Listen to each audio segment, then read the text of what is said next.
ভগবান নারায়ণের মোহিনী অবতার ও ভস্মাসুর বধ। ভস্মাসুর দেবাদিদেব মহাদেব ও মোহিনীরূপী শ্রী বিষ্ণুর এই কাহিনী বর্ণিত হয়েছে একাধিক পুরাণে। সেখানে কাহিনী, চরিত্র বা উপস্থাপন কৌশলে মৃদু ভিন্নতা থাকলে মূল কাহিনী এবং নৈতিক শিক্ষার বিষয়টি প্রায় অভিন্ন। আসুন তাহলে মূল কাহিনীতে প্রবেশ করা যাক। কাহিনীর শুরু দেবাদিদেব মহাদেবকে দিয়ে। আপনারা সকলেই জানেন মহাদেব আত্মধ্যানে লীন থাকেন।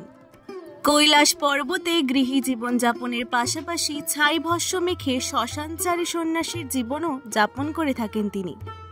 একদা তিনি কোনো এক নির্জন প্রান্তরে বসে ধ্যানের প্রস্তুতি নিচ্ছিলেন। এ সময় তিনি তার পাশে থাকা ভস্যের পাত্র থেকে কিছুটা ভস্য নিজের গায়ে মাখলেন। দেবাদিদেব তার নিজের শরীরে যে ভস্য মাখেন তা মূলত শ্মশান ভস্য।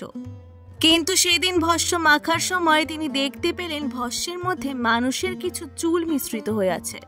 নিজের ব্যবহার্য বিভূতিতে মানুষের চুল দেখে চরম বিরক্ত হলেন তিনি, আর সেই বিরক্তি মুহূর্তে রূপ নিল ক্রোধের।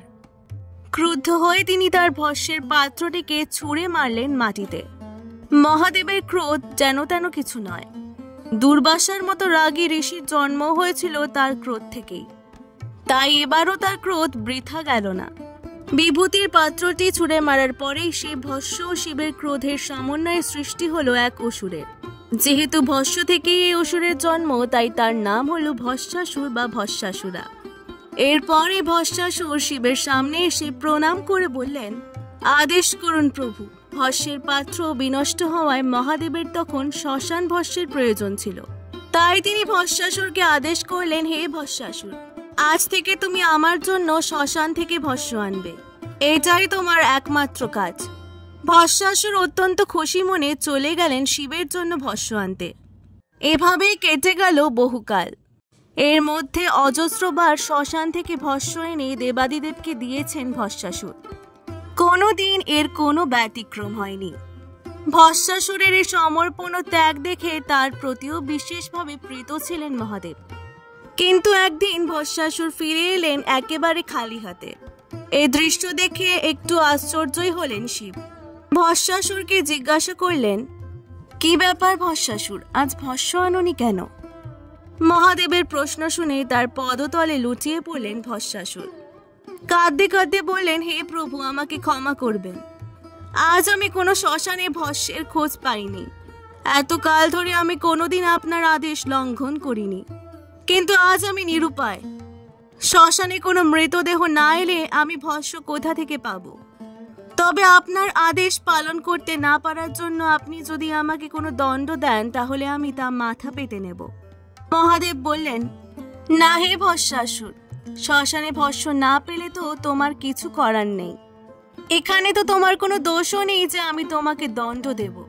ভস্মাসুর বললেন, তাহলে হে প্রভু, আমাকে এই বর দিন যে আমি যদি কারো মাথায় হাত রাখি তাহলে সেই ভস্যে পরিণত হবে।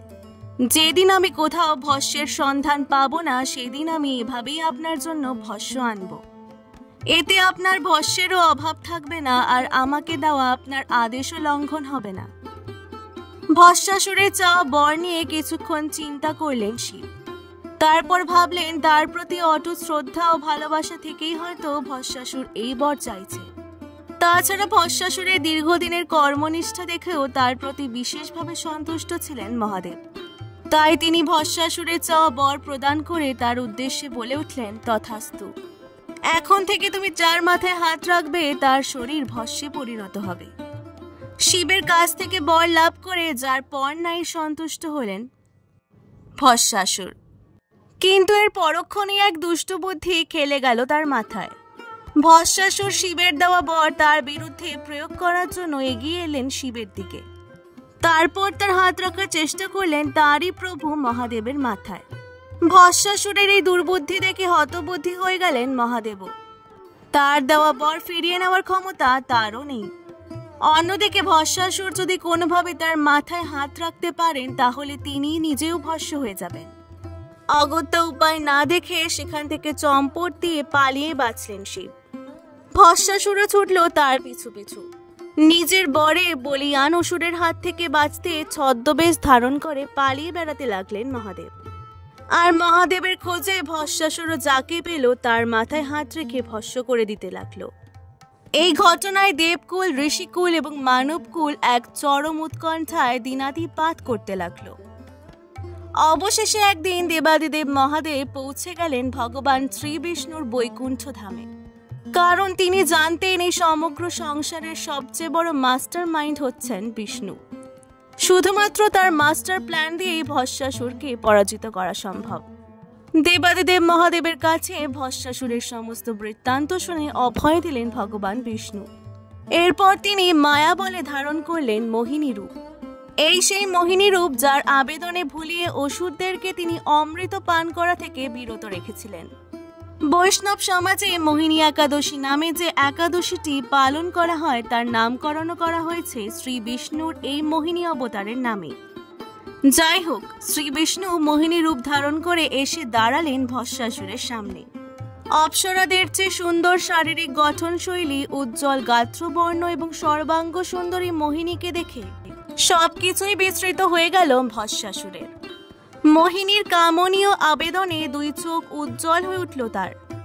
তাই আর দেরি না করে ভস্মাসুর মোহিনীকে প্রেম নিবেদন করে বিবাহের প্রস্তাব দিলেন। ভস্মাসুরের প্রেম নিবেদন করা দেখে মোহিনীর ঠোঁটে যে হাসি ফুটে উঠল তা দেখে আরো একবার সম্মোহিত হয়ে গেলেন ভস্মাসুর। কার মাথায় হাত রাখলে কি হবে এসব বিষয়ে বেমালুম ভুলে গেলেন তিনি।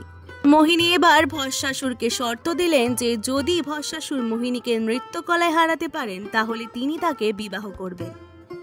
অসুর ভাবলেন এ আর এমন কি, তাই তিনি রাজি হয়ে গেলেন মোহিনীর সাথে নৃত্যকলা প্রতিযোগিতার জন্য। শুরু হলো নৃত্য প্রতিযোগিতা। মোহিনী যেভাবেই নৃত্য করেন ভস্মাসুর সেভাবেই অনুকরণ করে নৃত্য করতে লাগলেন তালে তালে। এভাবে কেটে গেল বেশ কিছু সময়। আর আড়াল থেকে এই ঘটনা পর্যবেক্ষণ করছিলেন দেবাদিদেব মহাদেব। এরপর এক পর্যায়ে মোহিনী তার নিজের মাথায় নিজের হাত রেখে বিশেষ ভঙ্গিতে নৃত্য করতে লাগলেন। আর যেহেতু ভস্মাসুর মোহিনীর নাচের মুদ্রা অনুসরণ করছিলেন তাই তিনিও তার নিজের মাথায় হাত রেখে নৃত্য করার জন্য যেই না তার নিজের মাথায় হাত দিলেন অমনি তার নিজের শরীরই ভস্মে পরিণত হলো। সমগ্র সংসার মুক্তি পেল ভস্মাসুর নামক অসুরের সৃষ্ট আতঙ্ক থেকে। আজকে ভিডিওটি ভালো লাগলে অবশ্যই পুরাণ গল্পকথা থেকে সাবস্ক্রাইব করে দেবেন। অনেক অনেক ধন্যবাদ।